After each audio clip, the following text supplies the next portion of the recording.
बनाने वाले।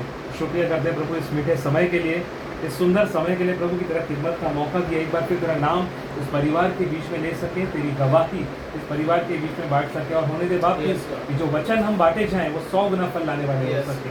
इस लैंड दिनों में हम जब आगे चलते हैं 40 दिनों में उपवास में और प्रार्थनाओं में प्रभु लगातार इस प्रार्थना में प्रभु इस परिवार के साथ तू रहना, और जब ये परिवार प्रार्थना में बैठे प्रभु तो इनकी अगुवाई करना ताकि वचन प्रभु उस पर चलने वाले हो सके। पास्टर को तेरे हाथ में जो वचन ला रहे हैं उनके शब्द प्रभु सुनाई दे हमें और अपना जीवन हम बदल सके, ऐसा हो।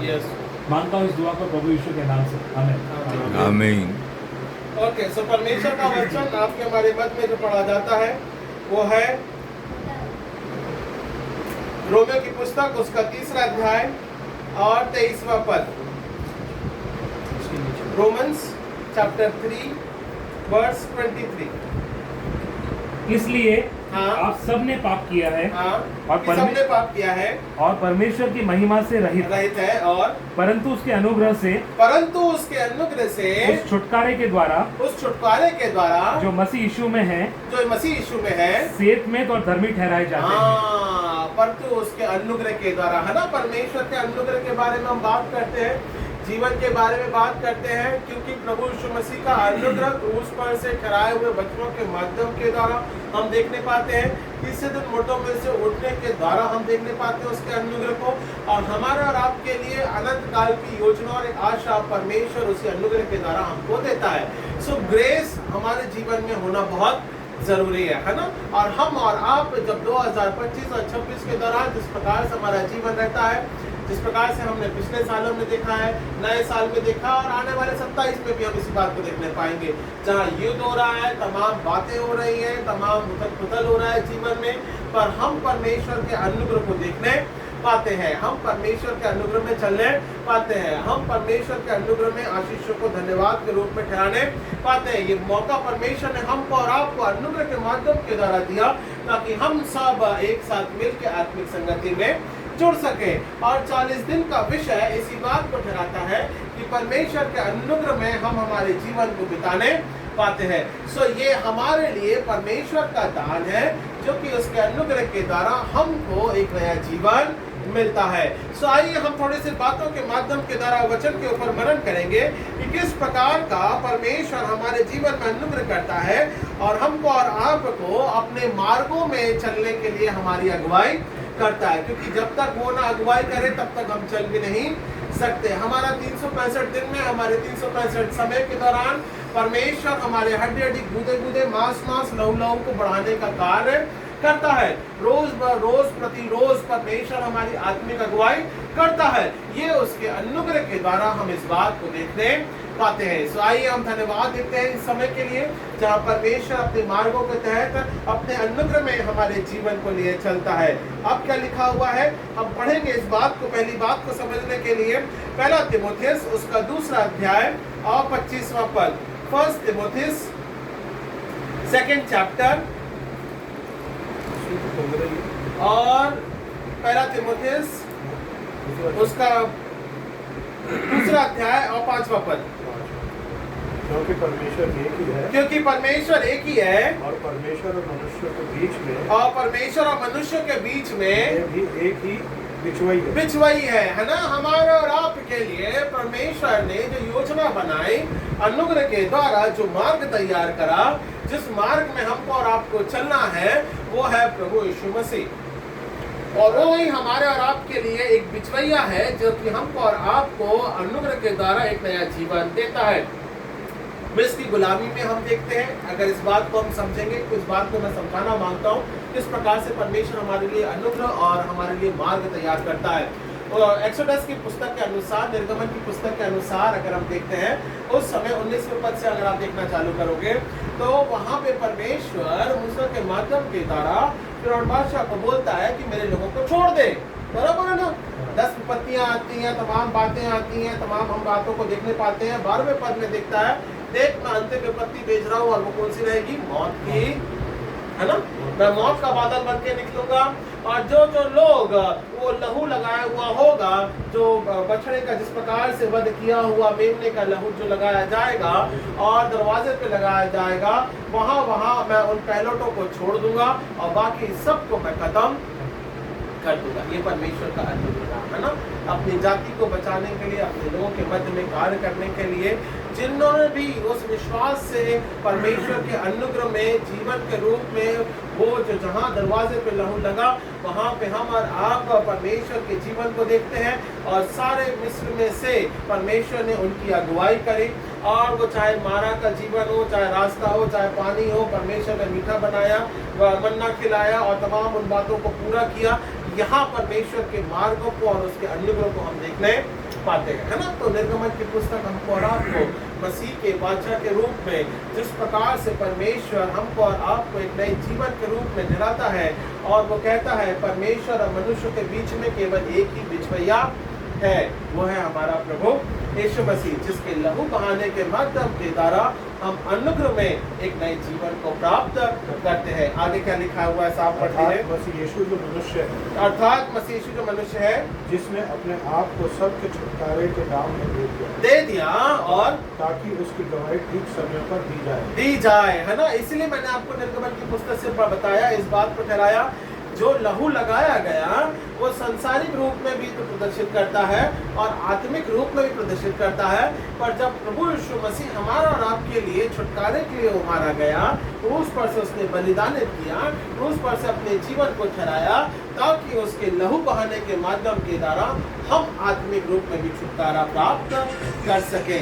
वो उस समय उनके लिए संसारिक जीवन के लिए छुटकारा था, संसारिक रूप में बंधुआई से वो निकलने के लिए सहारा था, संसारिक रूप से अपने जीवन को आगे बढ़ने के लिए वो सहारा था।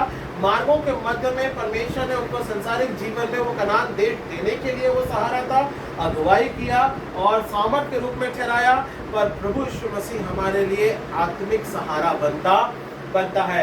आत्मिक रूप में हम और आप जब मरे हुए रहते हैं, परमेश्वर हमको और आपको एक अनंत काल का जीवन प्रदान करता है। परमेश्वर आत्मा के रूप में हमारे मध्य में अगुवाई करता है। हम प्रार्थना के माध्यम के द्वारा जब आत्मा में जुड़ते हैं, वो बिचवैया है जो कि हमारे लिए परमेश्वर से विनती करता है ताकि हम आत्मिक रूप में अपने जीवन को रखने पाते हैं। सो इसलिए प्रभु यीशु मसीह हमारे और आपके लिए एक अनुग्रह के द्वारा बिचवैया ठहरा, जिसके माध्यम के द्वारा हम प्रार्थना करते हैं। और ये उपवास के प्रार्थना हम क्यों करते हैं, है ना, ये एक बहुत जरूरी बात है। हम क्यों करते हैं? हम और आप, कोई डाइटिंग के लिए करता है, कुछ आगे बढ़ने के लिए करता है, कुछ फास्टिंग किसी सफलता के लिए करता है, कोई काम के लिए करता है, बुद्धि के लिए करता है। That is different ways. हमारा और आपका जब फास्टिंग रखते हैं, हम केवल धन्यवाद के रूप में इसे रखते हैं। और हमको और आपको इसलिए शुभ शुक्रवार हम मनाते हैं। Why it is a good Friday? बाकी सबके लिए दुखों का रहेगा, पर हमारे लिए एक शुभ शुक्रवार रहता है। Why it is good Friday? क्योंकि प्रभु यीशु मसीह ने तीसरे दिन मुर्दों में से जी उठा और हमारे लिए जीवन को ठहराया। इसलिए हम उसमें दुख को नहीं प्रकट करते हैं, बल्कि वो हमारे लिए आनंद और आशीष की बात रहती है कि प्रभु यीशु मसीह ने हमारे लिए मार्ग को तैयार किया, अनुग्रह के द्वारा मार्ग को तैयार किया। और वही वो आशा देता है कि जहाँ स्थान में, जिस स्थान में मैं परमेश्वर के नजदीक में रहता हूँ, तुम भी उसी प्रकार से संसारिक जीवन में से बदल कर जब आत्मिक जीवन में प्रवेश करोगे, तब तुम भी वहां रहने पाओगे। तो देखो कितना बड़ा मार्ग तैयार कर दिया है ना। हमारा आपका मार्ग 60 साल 70 साल का रहता है। वी प्लान लाइक दैट ना, we plan ahead of that, है ना। अब जैसे सारा को हम डॉक्टर बनाएंगे, वी हैव अ प्लान। एक 60 साल 70 साल 80 साल, है ना, मैं भी डॉक्टर बनाऊंगा नाइमत को। इस प्रकार का हम लोग सब प्लान करते हैं। We have a plan ahead, है ना। और परमेश्वर ने हमारे लिए जो प्लान बनाया है, it is not for the worldly life but for the spiritual.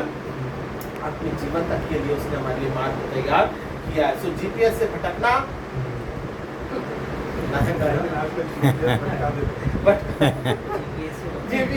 GPS से भटकना नहीं है ना। सो हमको और आपको बराबर एड्रेस डाले, तमाम बातें डाले, ताकि जो परमेश्वर का वचन है वो एक जीपीएस है और वो हमको और आपको आत्मिक मार्ग में अगुवाई करने में हमारी मदद करता है ना। ये हमारे लिए एक जीपीएस है। आगे क्या लिखा है, साहब पढ़ लीजिए थोड़ा सा और। मैं सच कहता हूँ और झूठ नहीं बोलता कि मैं इसी उद्देश्य से प्रचारक और प्रेरित और अन्य जातियों के लिए विश्वास और सत्य का उपदेशक। हाँ, अभी किसका है? विश्वास और सत्य के उपदेश के माध्यम के द्वारा यहाँ पे हम और आप पौलुस के मध्य में प्रभु यीशु मसीह के मार्ग को तैयार होता हुआ हम देखते देखते हैं। और पौलुस इसी बात को अपनी गवाही के रूप में ठहराता है। सो पहली बात, विश्वास और सत्यता। प्रभु यीशु मसीह हमारा बिचवैया है, जिसके माध्यम के द्वारा हम हमारे मार्गों में अनुग्रह के द्वारा उद्धार को प्राप्त करते हैं। ये हो गई पहली बात। दूसरी बात कहाँ मिलेगा? इब्रानियों की पुस्तक उसका 7वां अध्याय और 25वां पद। इब्रानियों की पुस्तक उसका 7वां अध्याय और 25वां पद। इसलिए हाँ, जो उसके द्वारा परमेश्वर के पास आते हैं वे उनका पूरा उद्धार कर सकता है, क्योंकि वे उनके लिए विनती करने का हाँ, वो सर्वदा जीवित है। सर्वदा जीवित है ना। सो हम और आप क्या कहते हैं? हम और आप जब रोटी खाते हैं आधा अधूरा नहीं खाते हैं, है ना। तीनों टाइम गौरव टिफिन ले जाता होगा, बराबर है।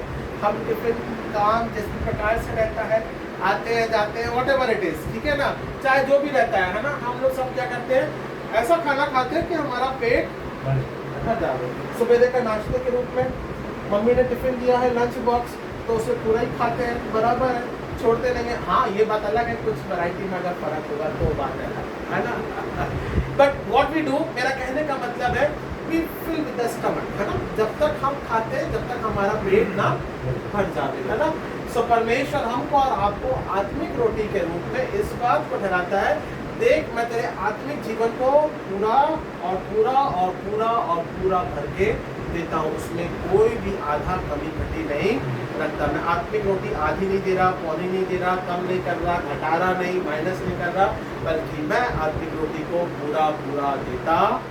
तो वो हमको और आपको पूरा पूरा उद्धार करने को तैयार है ना। सो परमेश्वर का मार्ग, उसका अनुग्रह के द्वारा जीवन हमारे जीवन को पूरा पूरा उद्धार प्रदान करता है, आधा अधूरा इनकम्प्लीट नहीं रखा है ना। परमेश्वर हमको और आपको अनुग्रह के द्वारा एक नया जीवन देता है। और आगे क्या लिखा हुआ है? और विश्वास और लाइन पढ़ देना, विश्वास और सत्य वचन। हाँ, और इसीलिए जो उसके द्वारा परमेश्वर पास आते हैं, हाँ, उनका पूरा उद्धार कर सकता है, हाँ, क्योंकि वे उनके लिए विनती करने को सर्वदा जीवित है। और वो क्या है? हमारा और आपके लिए। इसलिए मैंने बोला है, मार्ग सत्यता के रूप में इस बात को ठहराता है कि प्रभु यीशु मसीह हमारे लिए सर्वदा विनती करता है ना। हम और आप शायद विनती करने में आगे पीछे हो जाते हैं। सुबह टाइम नहीं रहता है, शाम को टाइम नहीं रहता है, कल कर लूँगा परमेश्वर, परसों कर लूँगा, इस प्रकार से कर लूँगा।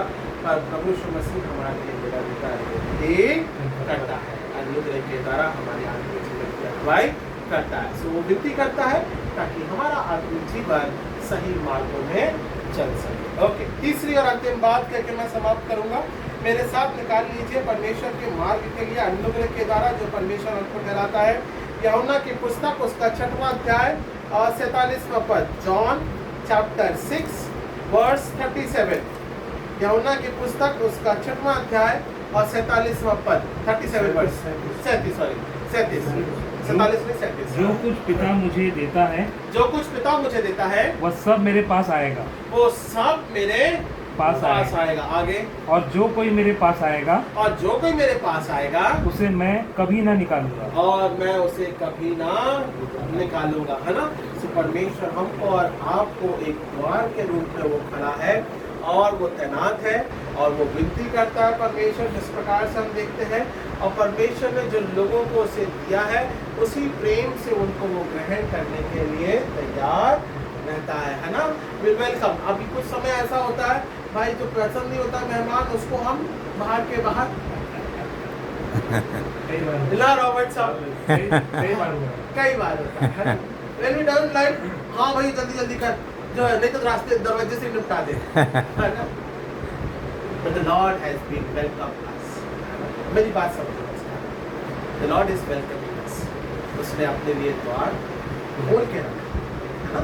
हमारे लिए अपने द्वार खोल के रखा। He has opened the doors for everyone. So whoever believes in Him, जो भी विश्वास के माध्यम के द्वारा अपने जीवन को प्रकट करता है, द्वार के रूप में अपने जीवन को ठहराता है, that door is open for all. परमेश्वर के मार्ग के रूप में ये दरवाजा सर्वदा खुला हुआ है। सो परमेश्वर की आशीष है इस दरवाजे के माध्यम के द्वारा घर और घराने के रूप में, जहाँ हम और आप आराधना में जुड़ते हैं, आत्मिक संगति करते हैं, परमेश्वर के अनुग्रह के द्वारा उसके मार्ग की खोज में अपने जीवन को निरंतर बनाए रखने पाए, अपनी आत्मिकता में और अपने संसारिक जीवन में भी परमेश्वर को उद्धारकर्ता के रूप में हम देखने आते हैं। आइए हम बात करते हैं। Okay, any special prayer? So Harsh, any special prayer job के लिए? हाँ जाते इनका एग्जाम हाँ, बच्चों के एग्जाम्स के लिए। ठीक है, गुड। आज सुप्रीम कोर्ट का बड़ा अच्छा फैसला है। हाँ प्रोसिक्यूशन के चलते हाँ तो लोग जिनके घरों में यीशु मसीह की तस्वीर लगी रहती है या हाँ। मतलब जो भी ऐसा मटीरियल होता है तो लोग उनको घर में जाकर घुस के मारते हैं, हाँ। उनका मदद होता है। तो सुप्रीम कोर्ट का फैसला है कि ऐसा नहीं करता। हाँ अगर घर में तस्वीर लगी है, ऑल्टर बना है, तो दैट डजंट मीन कि तुम उसको जाके मारो। वो एक सुप्रीम कोर्ट की अच्छा वो हुआ है। ठीक है, आइए हम प्रार्थना करेंगे। सो बच्चों के लिए प्रार्थना करेंगे, एग्जामिनेशंस के लिए प्रार्थना करेंगे और साथ ही साथ हर्ष के लिए हम प्रार्थना करेंगे ताकि उसका जॉब, और दीदी के लिए भी प्रार्थना करेंगे कि परमेश्वर का अनुग्रह बना रहे, और रॉबर्ट साहब और आंटी के लिए भी प्रार्थना करेंगे ताकि उनका हेल्थ आशीष बने रहे। ठीक है ना? महान और जितना अनुग्रहकारी पिता परमेश्वर, आपके नाम को हम धन्यवाद देते हैं पिता। तो स्वर्गीय पिता है, पिता परमेश्वर और अनुग्रह के द्वारा हमारी आत्मिक अगुवाई करता है। मसीह का द्वार खुला हुआ है पिता परमेश्वर, होने दे बड़े अनुग्रह के द्वारा हम प्रवेश करने पाए, क्योंकि मार्ग, सत्य और जीवन प्रभु यीशु मसीह है। इस बात को धन्यवाद के साथ में रखते हैं और वो अपने लोगों का पूरा उद्धार करने को सर्वदा रहता है। सब धन्यवाद के साथ में प्रकट करते हैं पिता। तो राजाओं का राजा, प्रभु का प्रभु पिता परमेश्वर, तूने हम पे अपनी प्रभुता को बनाए रखा है और अपनी दया के माध्यम के द्वारा हमारी आत्मिक अगुवाई करता है। सब धन्यवाद के साथ में प्रकट करते हैं। विशेष रूप से हमारे रॉबर्ट साहब और अंतिम के लिए प्रार्थना करते हैं। बुजुर्गता के जीवन के तहत, उनके कार्यों के तहत, योजनाओं के तहत, उनके हेल्थ के लिए, बढ़ोतरी के लिए पिता, आशीष के लिए हम प्रार्थना करते हैं ताकि आपकी दया उनके जीवन के ऊपर और परिवार की उन्नति के रूप में ठहर पाए। हम प्रार्थना करते हैं पिता परमेश्वर, हर्ष के लिए, राधिका के लिए पिता परमेश्वर, बच्चों के तहत आपकी दया और आपका अनुग्रह बना रहने पाए, और विशेष रूप से हर्ष की उन्नति के लिए पिता, और साथ ही साथ उसके नए जॉब के तहत या अप्लाई करने के रूप में पिता परमेश्वर आप उसके लिए मार्ग को तैयार करते हैं ताकि पिता परमेश्वर उत्तमता के रूप में पिता परमेश्वर और आने वाले बढ़ोतरी में पिता परमेश्वर वो कोर्स के दौरान पिता बढ़ने पाए और अनुग्रह के द्वारा आत्मिक संगति करने पाए। इस बात को भी हम धन्यवाद के साथ में रखते हैं पिता। दोनों ही समय के रूप में, चाहे संसारिक जीवन है पिता और चाहे आत्मिक जीवन है पिता, दोनों में आप बढ़ाना और अपने आत्मिक मार्गों के तहत अगुवाई करना। हम प्रार्थना करते हैं पिता परमेश्वर, सारा जीवन के तहत पिता आपकी दया बनी रहने पाए पिता परमेश्वर। तो राजाओं का राजा, प्रभु का प्रभु पिता परमेश्वर, अनुग्रह के द्वारा दोनों मीटिंग के तहत, बुद्धि और ज्ञान के तहत, उनके आने वाले समय के रूप में पिता, एकेडमिक्स के तहत पिता परमेश्वर, सफलता के लिए पिता परमेश्वर, और पिता आप उनकी जीवन की अगुवाई करें ताकि वो अच्छे नंबरों से पिता, अच्छे परसेंटेज से पिता वो अपने माँ बाप का नाम रोशन करने पाएँ और उनके लिए वो सब्जेक्ट के रूप में आगे द्वार खुलने पाए। हम प्रार्थना करते पिता, तो राजाओं का राजा, प्रभु का प्रभु है पिता, गौरव के तहत, कलीन के तहत, उनके कार्यों, जिम्मेदारियों और योजनाओं के तहत पिता आप उन्हें आशीष में बनाएं, अपने अनुग्रह में रखें पिता परमेश्वर, आपकी संगति में बढ़ाएं ताकि पिता परमेश्वर आपके अनुग्रह में नया जीवन है। इस बात को हम धन्यवाद के साथ में रखते हैं। तो स्वर्गीय पिता है, हमारे जीवन को छूकर स्पर्श करता है और अपने प्रभुत्व में रखता है और आपकी दया और आपकी करुणा के माध्यम के द्वारा हर एक बातें पूर्ण होती है। सब धन्यवाद के साथ में प्रकट करते हैं। हम प्रार्थना करते हैं हमारे जान साहब के लिए पिता, मानू के लिए पिता, जिनकी अवनी के तहत पिता, उनके पारिवारिक जीवन के रूप में, कार्यों के रूप में पिता परमेश्वर, योग्यताओं के तहत और पिता उनमें भी पिता बढ़ोतरी के तहत आपकी अगुवाई बनी रहने पाए। जान साहब के लिए, उनके हेल्थ के लिए पिता परमेश्वर, ट्रैवल्स के लिए, योजनाओं के लिए, उनके तमाम पेपर वर्क के तहत पिता परमेश्वर आपकी आशीष बनी रहने पाए ताकि हर एक योजना मसीह में पूर्ण होने पाती है। इस बात को हम प्रार्थना के रूप में रखते हैं। पिता हमारा आत्मिक पिता है, हमारी अगुवाई करता है, अब तक संभाला है, इस घर तक यहाँ तक लेकर आया पिता परमेश्वर, हमें सुरक्षित अपने घर तक पहुँचने में पिता परमेश्वर हमारी आत्मिक अगुवाई करना ताकि पिता परमेश्वर कल की तैयारी हम आत्मिक रूप में भी करने पाते हैं। इस बात को भी हम प्रार्थना के रूप में रखते हैं। उद्धार करता प्यारे बेटे प्रभु यीशु मसीह के नाम से मांगते हैं, इसने कबूल कीजिए इस प्रार्थना को। आमीन। मैं हमारे बाप तू जो आसमान पर है, तेरा नाम पाक माना जाए, तेरी बादशाह आता है, तुम्हें जैसे आसमान में की होती है, ज़मीन पर भी हो। हमारे बख्श दे। और इस प्रकार से मैं किसी वाले को माफ किया है, हमारे कसूरों को भी माफ कर, आजमाइश में न डाल, बुराई से बचा, कि बादशाह हमेशा सती रही है। आमीन। हम आशीष ग्रहण करेंगे। अब हमारे परमेश्वर पिता का प्रेम, प्रभु यीशु मसीह का अनुग्रह, पवित्र आत्मा के संग में सहभागिता अब से लेकर हम सबों के साथ में और विशेष रूप से पिता परमेश्वर और घराने के साथ ये आशीष युगाने युग बनी रहे। पाए आमीन। Hallelujah, hallelujah, hallelujah, hallelujah. Thank you, Jesus. Thank you, Jesus. Thank you, Jesus. Thank you, Jesus. Amen. Amen.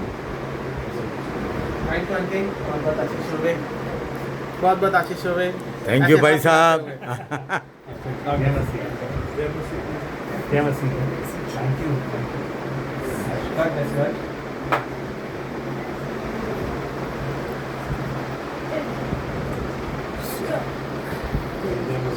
देखा जरा कौन है, देखो जरा। जय मसीह की चांद भाई, बढ़िया। हाँ, अरे मैं